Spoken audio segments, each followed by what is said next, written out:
Hello friends, online class में आपका स्वागत है।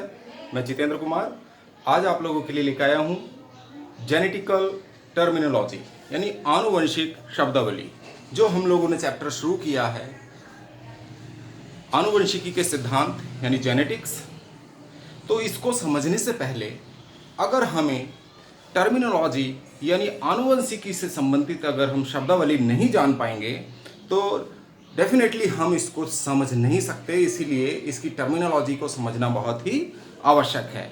इसको गांठ बांध लें, इसको हल्के में लेने की आवश्यकता नहीं है स्टूडेंट्स को।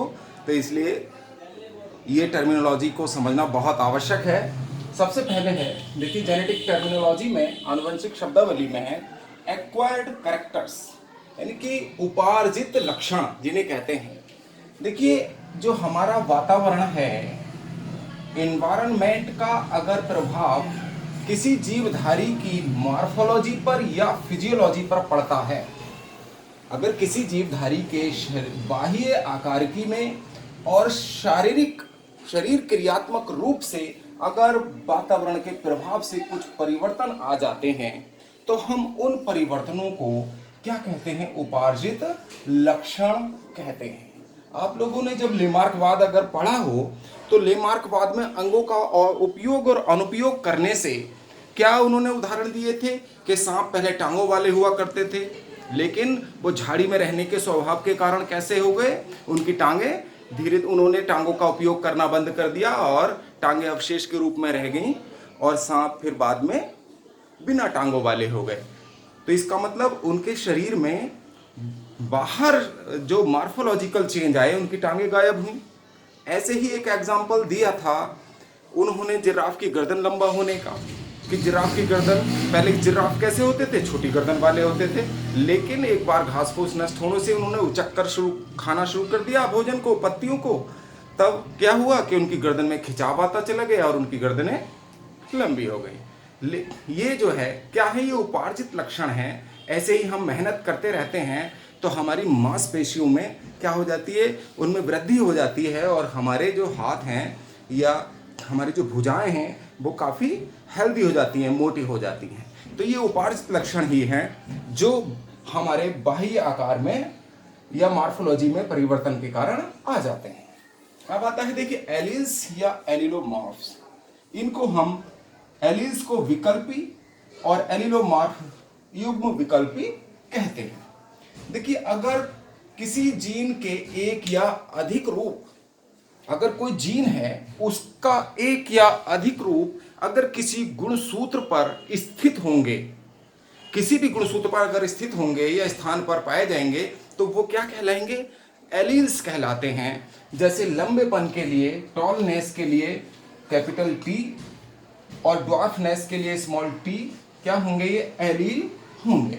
अब आता है देखिए समयुग्मजी, जो टर्म है क्या होगा? समयुग्मजी यानी कि जिसमें दोनों युग्मक समान हों, या इनको हम कह सकते हैं एलील्स जो होंगे किसी भी जोड़े में, कोई पेयर होगा तो अगर उसमें जोड़े में एलील्स क्या होंगे? सिमिलर होंगे, एक जैसे होंगे, सिमिलर। वो भी किसमें? शेप एंड साइज में, या देखने में एक जैसे होंगे तो वो एलील्स क्या कहलाएंगे? समयुग्मजी कहलाएंगे। जैसे कैपिटल टी और कैपिटल टी, स्मॉल टी और स्मॉल टी, तो ये दो जो एलील हैं स्मॉल टी तो ये क्या हो गए? समयुग्मजी। ऐसी कैपिटल टी और कैपिटल टी ये दो एलील हैं, ये कैसे हैं? एक जैसे हैं, तो इनको हम क्या कहेंगे? समयुग्मजी कहेंगे। अब आता है देखिए विषमयुग्मजी।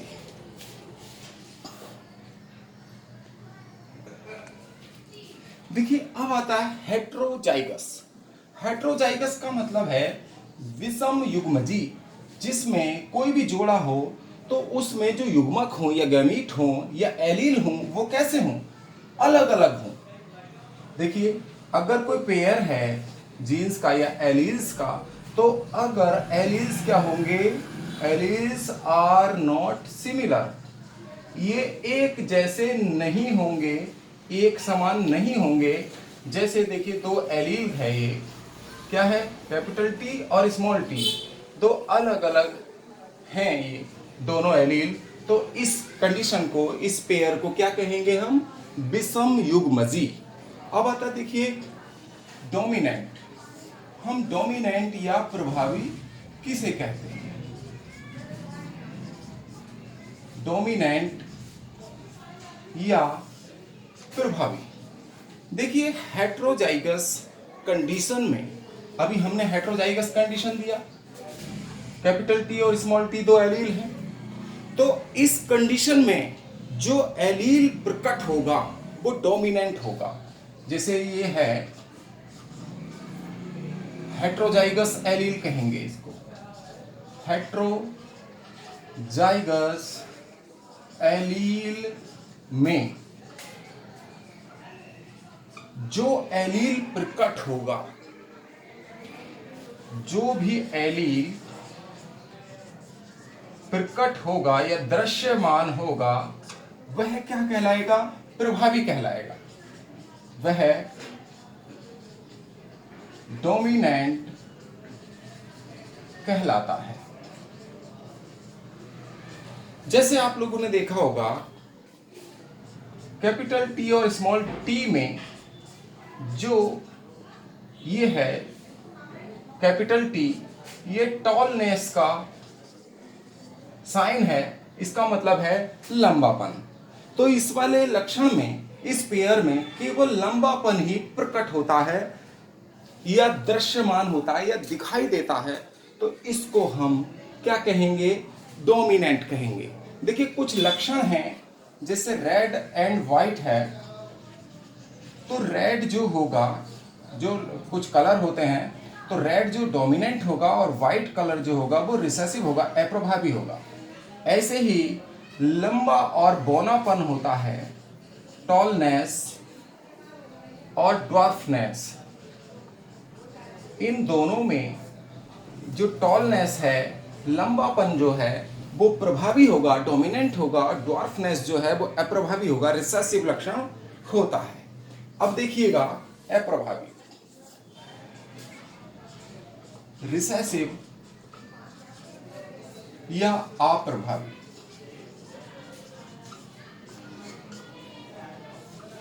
देखिए अप्रभावी हेट्रोजाइगस कंडीशन में, यहां देखो क्या है, हेट्रोजाइगस कंडीशन में बिल्कुल यही है, जो एलील प्रकट होता है वो तो डोमिनेंट होता है, और जो एलील प्रकट नहीं होता वो अप्रभावी होता है। हेट्रोजाइगस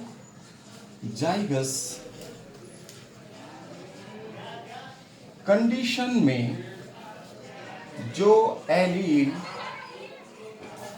प्रकट नहीं होता वह रिसेसिव या अप्रभावी कहलाता है।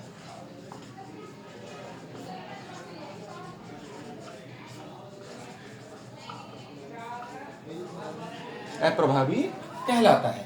जैसे है स्मॉल टी, ये बौनापन का है यानी ड्वार्फनेस, और अगर इस वाले पेयर में देखें तो ये वाला लक्षण प्रकट नहीं होता, यही प्रकट होता है, तो ये क्या हुआ, स्मॉल टी इसमें अप्रभावी है और जो प्रकट होता है वो प्रभावी होता है। अब आता है देखिए F1 जनरेशन,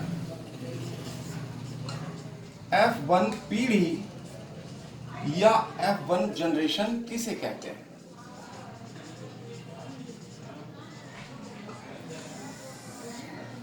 देखिए दो पेरेंट हैं, टू पेरेंट्स होंगे, दो जनक, पहला होगा ये और मान लीजिए दूसरा है ये, इन दोनों के बीच इनके जो जीन संरचना, ये गैमीट होंगे, ये होंगे, और इन दोनों के बीच अगर क्रॉस करा दें तो इनसे, इन दोनों से जो प्राप्त, इन जो दो पेरेंट्स हैं इनके बीच अगर हम क्रॉस कराते हैं तो जो संतानें हमें प्राप्त होती हैं, जो भी संतानें हमें प्राप्त होती हैं ऑफस्प्रिंग्स, वो F1 जनरेशन कहलाती है या F1 पीढ़ी उसे कह देते हैं। इसको ध्यान रखिएगा। ये ऐसे ही F2 पीढ़ी है, F2 जनरेशन है, इसको भी समझते चले। F2 जनरेशन या F2 पीढ़ी, जो F1 जनरेशन है, F1 जनरेशन में जो भी हमें प्राप्त हुए हैं, जो भी संततियां प्राप्त हुई हैं, अगर हम इनके मध्य हाइब्रिडाइजेशन करा दें, इनके बीच संकरण करा दें, तो जो भी हमें ऑफ स्प्रिंग्स आगे को प्राप्त होंगी, मतलब पहले तो हमने दो पेरेंट्स के बीच कराया, तो जो ऑफ स्प्रिंग्स प्राप्त हुई वो F1 जनरेशन, अब F1 जनरेशन के में आपस में क्या करा देंगे, संकरण करा दें, तो जो प्राप्त होंगे तो वो क्या कहलाएंगे, F2 जनरेशन या F2 पीढ़ी कहलाएगी। ये बात ध्यान रखिएगा। अब आगे चलते हैं।